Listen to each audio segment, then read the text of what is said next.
Well, I decided the way I'm going to attach my seal to my windshield frame here on my 47-2A is I'm going to go ahead and drill some holes, line the seal up first, kind of where it's supposed to be, and basically drill some holes. And instead of putting in the sort of flathead screws that would have been there from factory, what I'm going to do is go ahead and install these 832 nut certs in the hole here. So basically lined up the seal, used a punch to line up the holes, get it started.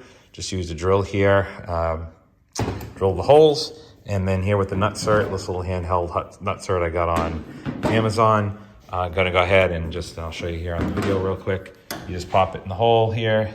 Make sure that you're nice and flush up against the steel. You squeeze it.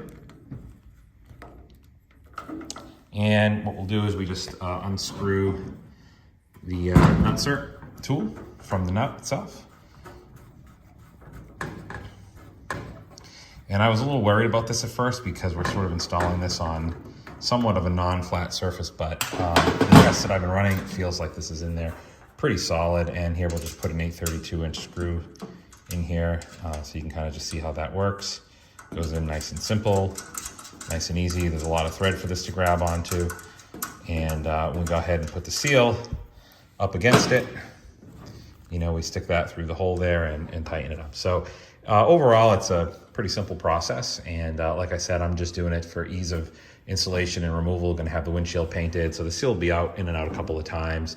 And sometimes with those sheet metal screws, you can really kind of mar up the hole and end up having to make it larger and larger. And this here will prevent that. I might even put a little drip of anti-seize on these bolts when I put them in, so that whatever in 100 years from now, when the next guy is restoring this thing, hopefully that seal comes right off for them. Anyway, hope you enjoyed this tip.